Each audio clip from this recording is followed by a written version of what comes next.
Lorsque vous levez les yeux la nuit, le ciel apparaît sombre. Pourtant, il y a des trillions d'étoiles dans l'univers. Chacune brille comme un soleil. S'il y a tant d'étoiles, pourquoi l'espace est-il sombre? Pourquoi le ciel n'est-il pas aussi lumineux que le jour avec la lumière d'innombrables étoiles? Cette question apparemment simple a en fait mené à l'un des plus grands mystères cosmiques sur la structure de l'univers. Dans l'histoire, cette énigme a été appelée le paradoxe d'Olbers. Au début du 19e siècle, l'astronome allemand Heinrich Wilhelm Olbers a remarqué une contradiction en essayant de comprendre la nature de l'univers. Si l'univers est infini, que les étoiles sont réparties uniformément dans toutes les directions, et que le temps dure pour toujours, alors chaque point du ciel devrait coïncider avec la surface d'une étoile. Tout comme dans une forêt infinie, vous voyez un tronc d'arbre où que vous regardiez, chaque direction dans le ciel devrait être remplie de la lumière d'une étoile. Ainsi, le ciel devrait être complètement lumineux, mais il ne l'est pas. L'univers est sombre. Cette simple observation a posé l'une des plus grandes questions de la science. Si l'univers est infini, pourquoi le ciel nocturne est-il noir?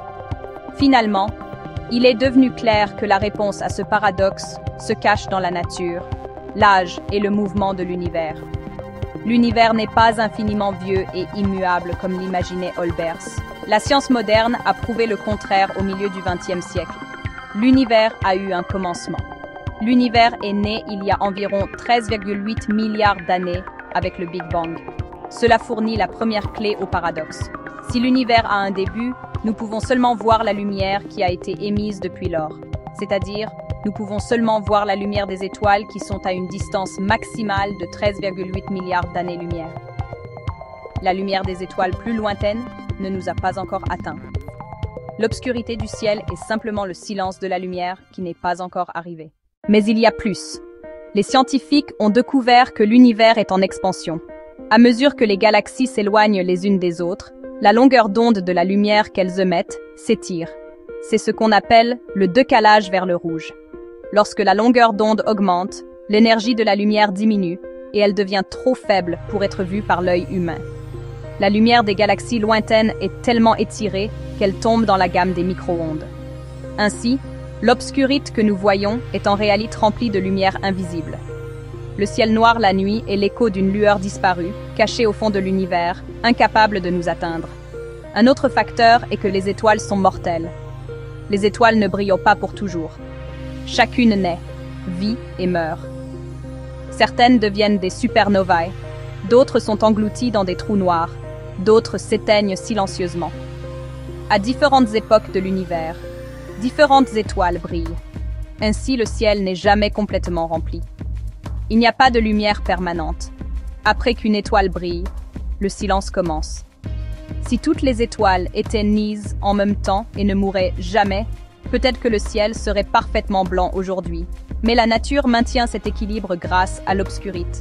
Derrière chaque lumière, il y a une ombre. Derrière chaque étoile, un vide. Quand nous regardons l'obscurité aujourd'hui, nous regardons en réalité dans le passé. Car enfoui dans cette obscurité, il y a encore l'écho du Big Bang, le fond diffus cosmique des micro-ondes. C'est la plus ancienne lumière issue de la naissance de l'univers. Elle ne peut pas être vue directement, mais les scientifiques peuvent la mesurer avec des détecteurs spéciaux. Cette radiation prouve que l'univers a été chaud, dense et lumineux. Le rayonnement de fond cosmique est une réponse silencieuse mais puissante à la question d'Olbers. Le ciel est sombre parce que la lumière de l'univers s'est refroidie, à recul, et se déplace vers des longueurs d'onde que nos yeux ne peuvent pas voir. L'obscurité est en fait la lumière figée du passé. Avec ce mystère résolve, notre compréhension de l'univers a changé. L'existence de l'obscurité a révélé trois vérités fondamentales. L'univers n'est pas infiniment vieux, il a un commencement. L'univers est en expansion. À mesure que la lumière recule, elle perd de l'énergie. Et l'univers a une frontière visible. Nous ne pouvons voir que la lumière qui nous est parvenue. L'obscurité du ciel n'est pas le signe d'une absence, mais celui d'une preuve. Elle raconte l'histoire du commencement, de l'expansion et de l'évolution de l'univers. L'obscurité est le langage silencieux de l'univers, montrant le passage du temps à travers les échos de lumière qui s'effacent. Ce qui semblait être une simple curiosité, pourquoi le ciel est-il sombre? est devenu la pierre angulaire de la cosmologie moderne. Le paradoxe d'Olbers est devenu une preuve importante à l'appui de la théorie du Big Bang. Car si l'univers était infiniment vieux, nous ne verrions jamais un ciel sombre.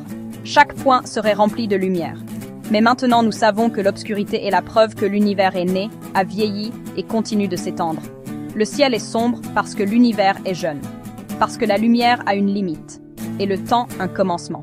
Cette obscurité nous rappelle que la lumière des milliards d'années passées est encore en chemin. Le paradoxe d'Olbers n'est pas seulement une contradiction cosmique, c'est une fenêtre sur l'histoire de l'univers. En bref, l'obscurité n'est pas le vide de l'univers, c'est son histoire. Et chaque nuit, lorsque nous regardons le ciel, nous lisons les lignes encore inachevées de cette histoire. Pour découvrir la réponse à cette énigme cosmique et continuer à percer les secrets de l'univers, n'oubliez pas d'aimer la vidéo, de vous abonner à ma chaîne et de partager vos réflexions dans les commentaires. Partagez vos propres questions sur l'obscurité du ciel et rejoignez la discussion.